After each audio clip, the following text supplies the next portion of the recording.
So we've looked at finding the derivative using the definition here.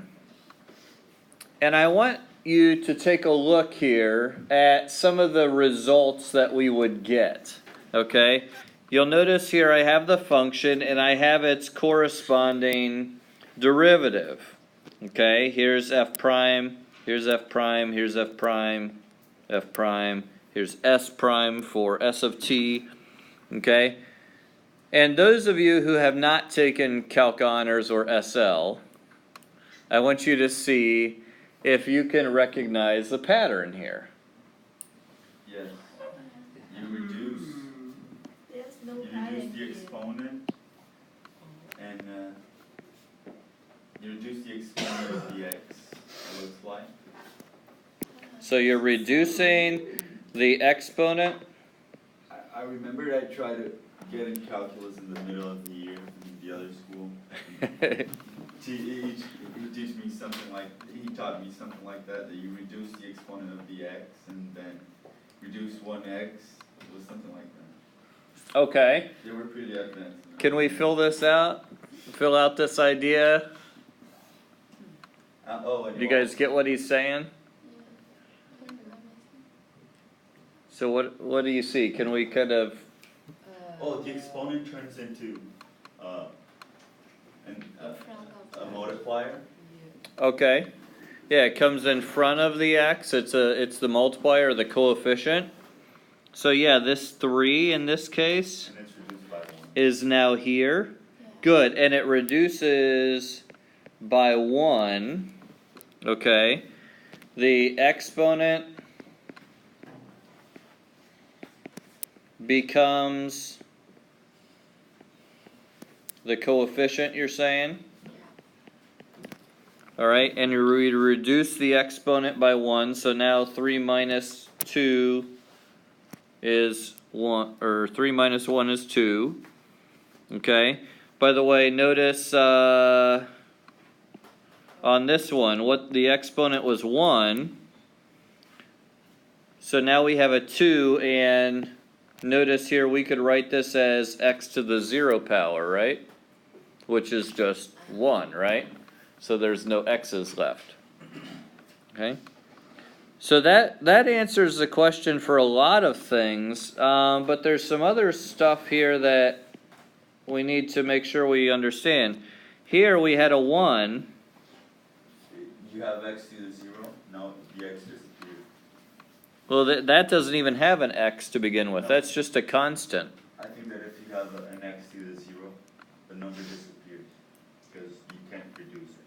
So it just... Okay, so you're saying look at this as x to the 0, and if you multiplied by 0, you would have 1 times 0, x to the negative 1, if you kept using that rule. Yes. Does that make sense to you guys? That actually works. Oh, the 0 comes out. It actually works here, okay? Yeah, if you bring that out, the 0 times the 1 times x to the negative 1, because you reduce the power of x 1 more, but doesn't really matter because you're multiplying by 0. That really works. That's cool. Okay?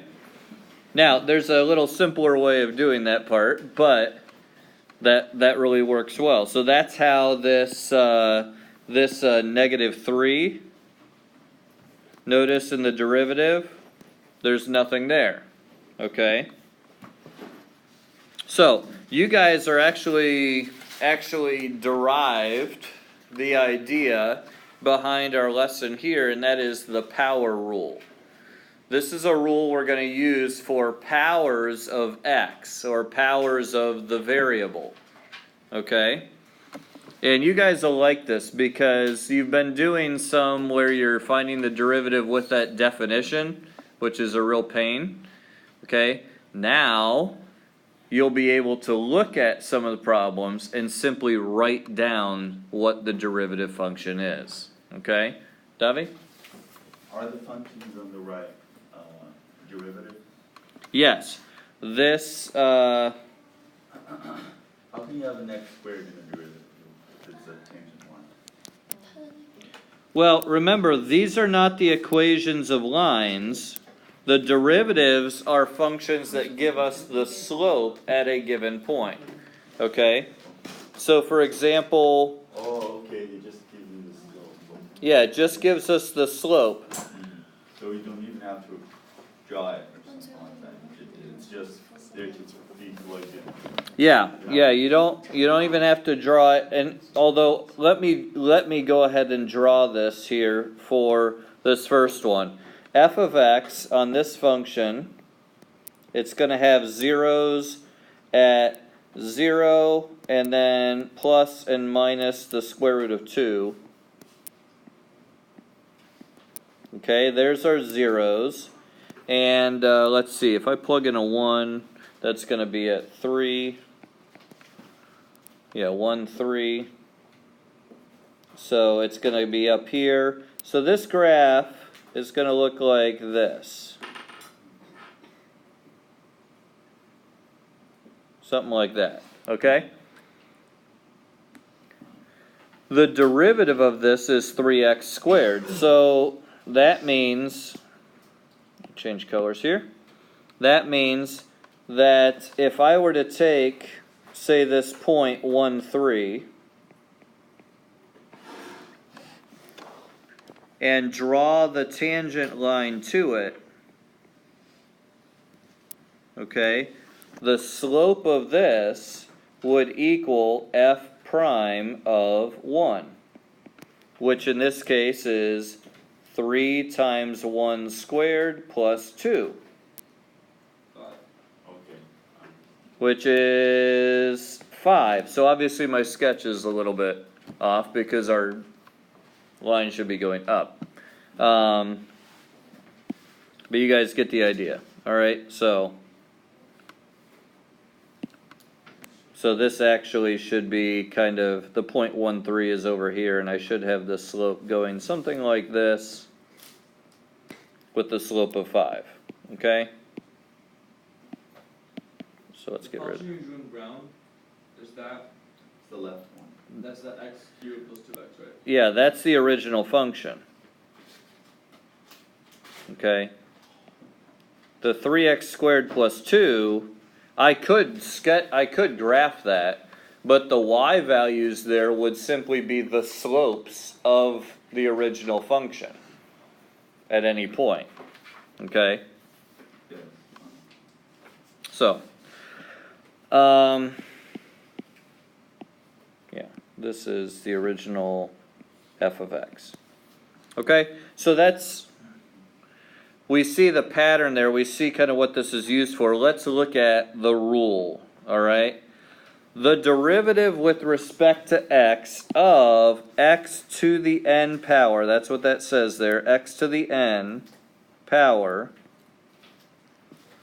is n times x to the n minus 1 power. Okay? So the derivative of x to the n with respect to x is n times x to the n minus 1 power. So just like you guys observed, you're going to bring the original exponent out in front, and then you are going to subtract 1 from the exponent. Okay? Now, to see this, sometimes we have to rewrite. I want you guys to see it up here, and then I'll let you try a couple. Okay? For example, on this third one, if I have the square root of x, that's the same thing as x to what power? 1/2. The 1 over 2 power. Okay? So if I'm using this rule, I bring the 1/2 out in front, and now I have x to the 1/2 minus 1 power. Okay? So I'm taking the derivative with respect to x here. Alright, well, that is 1/2 times x to the negative 1/2 power. And the negative 1/2 power means we put it in the denominator. Okay?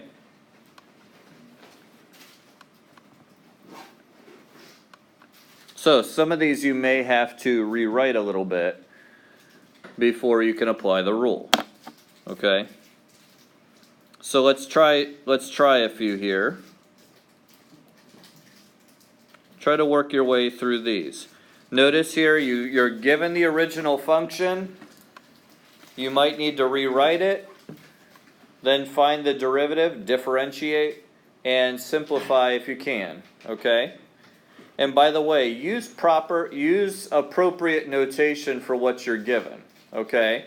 So if you're given y equals, your derivative should use the notation what? Y prime of x. You could use y prime. That's possible. Or how about dy dx? That's going to be more common. That's the only reason. Okay? So you could use dy dx. If you're given g of x, your derivative would be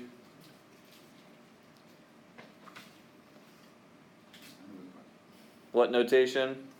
dg dx. Not if it's written in a function. We don't typically. I mean, you could do d dx G prime of x. of g of x, but yeah, the more common would be to just write it as g prime of x. I just want you guys to get used to seeing it certain ways because it's just kind of convention in calculus. Before you get too far, let's make sure we're all understanding at least this first one here. If I'm going to rewrite the part A here, I'm going to need to rewrite it as 5/2 times x to the negative third power. Okay? Be careful with this. Now, the 5/2 is still here, but I'm going to be multiplying by a -3. And now x is going to be to what power? -3 minus 1. Very good. -3 minus 1. So the -4th power. Okay? All right. So -3 times 5/2 is a -15/2 times x to the -4. And then we can simplify that to make it a -15 over 2x to the 4th. Okay? So, ooh, and I broke the rules here. Hang on. That's terrible. Isn't it 2x to the third? I got the thing. Well, the half stayed where it was. Hang on, let me grab this.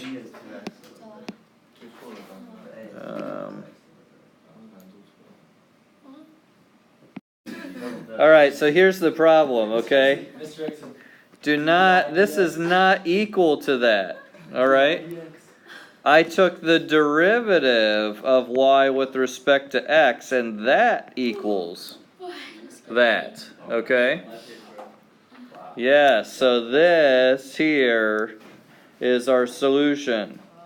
This was just simplifying the function, Evan, wasn't I just saying 2 forgot to dy dx? okay? So, be careful about that, because especially like on the free response stuff, if you do stuff like that, you can lose points, alright? So be careful with your notation.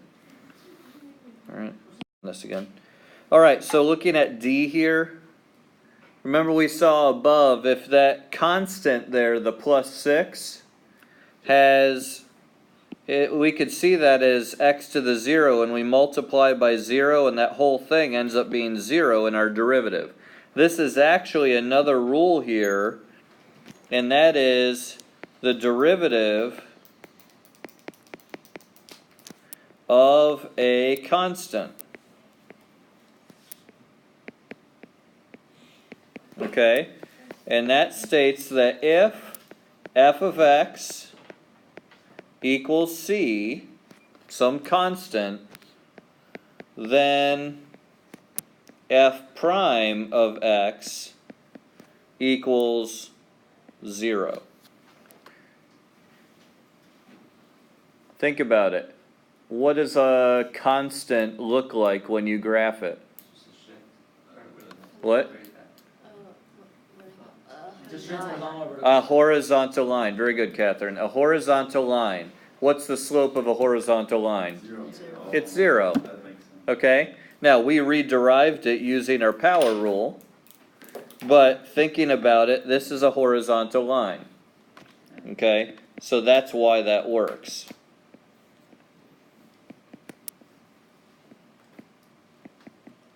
Okay? All right, so let's wrap up. Let's work through a few of these here and get some solutions to these. So on part B, the first B, what does that simplify to? I just have a question on the first one. Okay, so what does this part B simplify to? 5 over 5 over 8 x cubed. So we need to see this as 5/8 times x to the negative third. Okay? So dy dx equals what? 3 times -3 times 15, negative 15 Okay, times x to the negative 4. very good. Okay, -3 times the 5/8 is a negative 15/8, and then you subtract 1, so it's x to negative 4. Why is 5 over 8? I mean, why is 8? Because the whole 2x is cubed. Be careful with the exponents. The 2 is cubed and the x is cubed. Oh, Okay? Alright, so that would be negative 15 over 8x to the 4th. You get it, coach. Okay? How about this next one? How did you simplify this? which one? C. 7 over 3 times. 7 over 3x to the negative 2. 7 over 3 times x squared. Okay, yeah. If the negative's already in the denominator, then now you can just make it positive and move it up. Now you have 14 over 3 times x. 14x over 4. Okay, good. So, dy dx, we've got 14. X is now to the first power, that's good, over 3. Okay.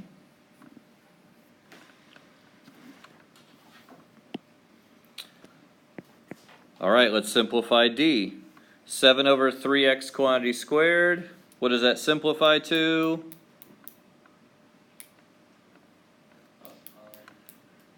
This is going to be 9x squared, first of all. All right, on the bottom it's 9x squared. Let's hear some more voices. Come on, guys. Equals 7 over 9 14 times over 9x.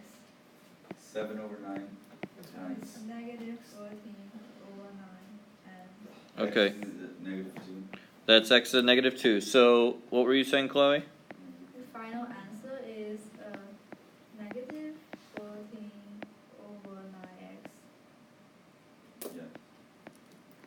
Over what's X to the negative 1. 9x to the third. this would be x to the negative third. You remember, subtract 1.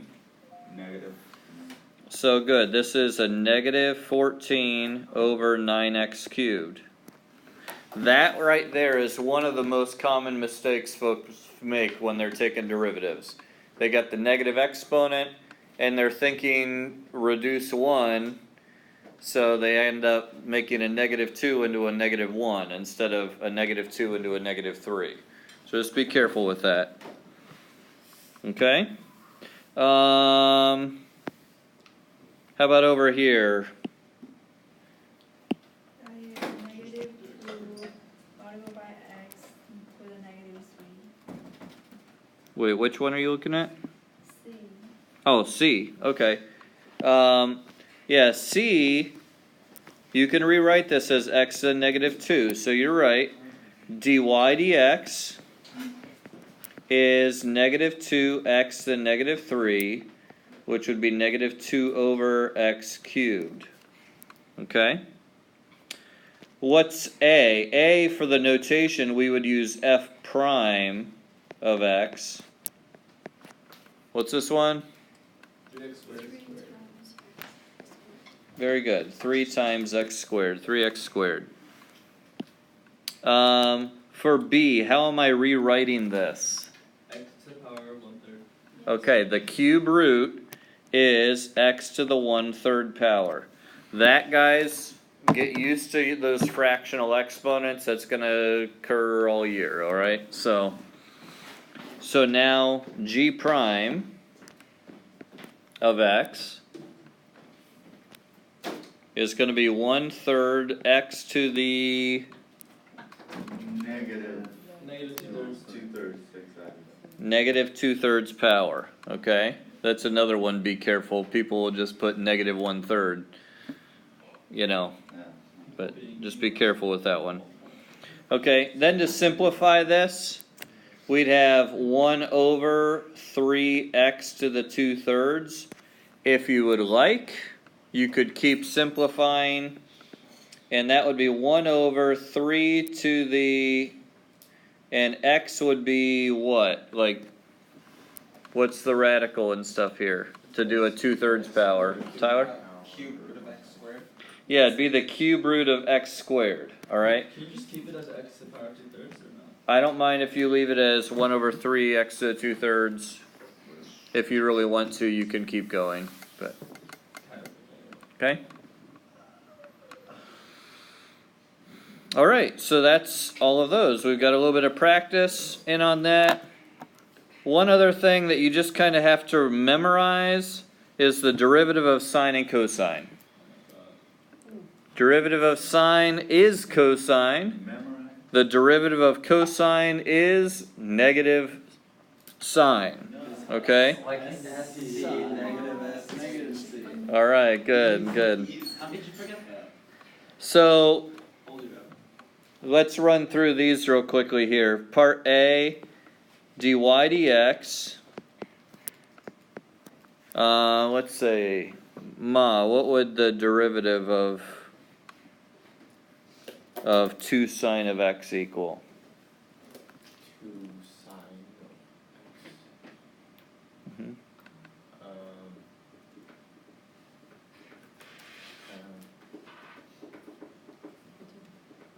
I don't know. What's the derivative of sine? Is like sine. There's only Sine is cosine. Okay. So what would the derivative of 2 sine equal? 2 cosine. Yeah. 2 cosine. Alright? That's not too hard, right? Okay.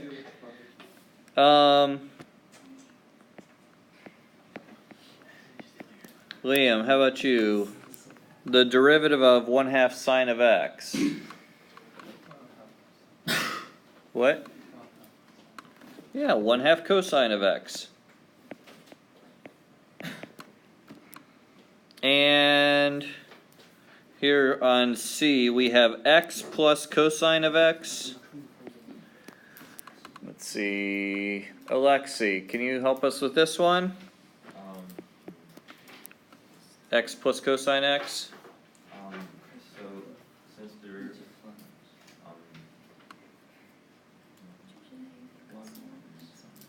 I'd say it's 1 minus sine x. Very good. The derivative of x is 1.